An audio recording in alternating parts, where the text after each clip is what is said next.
வணக்கம் நண்பர்களே, வாங்க இன்றைக்கி நம்ம வெங்காய மசாலா எப்படி செய்கிறதுன்னு பார்க்கலாம். இது சப்பாத்தி, பூரி, தோசை எல்லாத்துக்கும் தொட்டுக்கிட்டு சாப்பிட்றதுக்கு ரொம்ப நல்லாயிருக்கும். நான் 2 பெரிய வெங்காயம் எடுத்திருக்கேன். இந்த பெரிய வெங்காயத்தை நீல வாக்கில் நறுக்கி வச்சுருக்கேன். 1 டீஸ்பூன் எண்ணெய் விட்டுருக்கேன். எண்ணெய் காஞ்சதும் நாம் கடுகு, உளுத்தம்பருப்பு சேர்த்துடலாம். கடுகு, உளுத்தம்பருப்பு, ஜீரகம், கடலைப்பருப்பு சேர்த்தாச்சு. இது நல்லா வதங்கினோன்னு நாம் நறுக்கி வச்ச வெங்காயத்தை சேர்த்துடலாம். பாருங்கள், அதுக்கு 2 தக்காளி எடுத்துக்கிறேன். வெங்காயம் தான் அதிகமாக இருக்கணும். தக்காளி எடுத்துக்கிறேன். காரத்துக்கு ஏற்ற மாதிரி நான் பச்சை மிளகாய் எடுத்துக்கிறேன். உங்களுக்கு எவ்வளோ காரம் தேவையோ அந்த அளவுக்கு எடுத்துக்கோங்க. இந்த வெங்காயத்தை சேர்த்தாச்சு.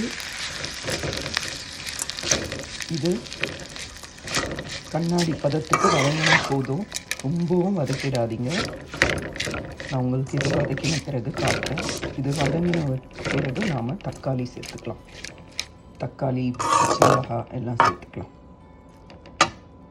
இதில் கொஞ்சம் உப்பு சேர்த்துக்கோங்க.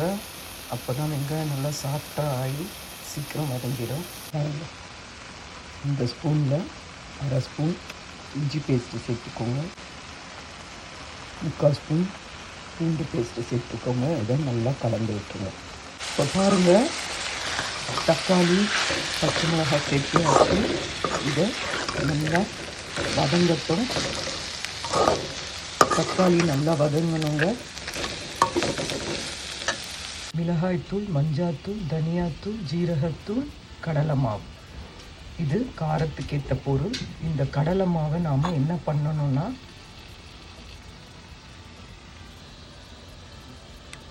தண்ணியில் இதை நல்லா கரைச்சிக்கோங்க. திக்கு பேஸ்ட்டு மாதிரி கரைச்சி வச்சுக்கோங்க. அவ்வளோதாங்க. இந்த பாருங்கள், கெட்டியாக கட்டி புட்டியமாக இல்லாமல் நல்லா இப்படி மாதிரி கரைச்சி வச்சுக்கோங்க. பாருங்கள், எடுத்து வச்ச காரத்தெல்லாம் இதை சேர்த்துட்டோம். இதை நல்லா பச்சை வாசனை போகிற வரைக்கும் வதங்கட்டும்.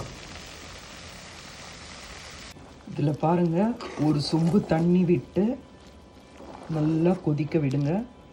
நல்லா இது கொதிக்கணும். நல்லா கொதித்து வரும்போது நாம் அந்த கரைச்சி வச்சுருக்க கடலை மாவை இதில் சேர்த்துடணும்.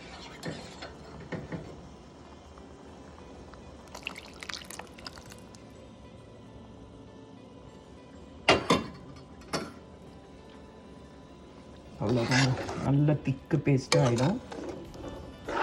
இது ஒரு கொதி வந்தோடனே நாம் இதில் கொஞ்சம் கரம் மசாலா பவுடர் சேர்க்கலாம். உப்பு காரம்னா டேஸ்ட்டு பார்த்துக்கோங்க. தண்ணி கொதிக்கும் போதே டேஸ்ட்டு பார்த்துக்கோங்க. இது ஒரு கொதி வந்தோடனே இதில் 1 ஸ்பூன் கரம் மசாலா சேர்த்துட்டு கொத்தமல்லி, கறிவேப்பிலை போட்டு இது பண்ணி விட்டுடலாம். பாருங்கள், இதில் கொஞ்சம் கரம் மசாலா பவுடரை தூவிடுங்க. தூவிட்டு நல்லா கலக்கி விடுங்க. ஒரு கொதி வரட்டும். பாருங்கள், ரெடி ஆகிடுச்சு. இப்போ இதை கொத்தமல்லி தூவி நிறுத்திடலாம்.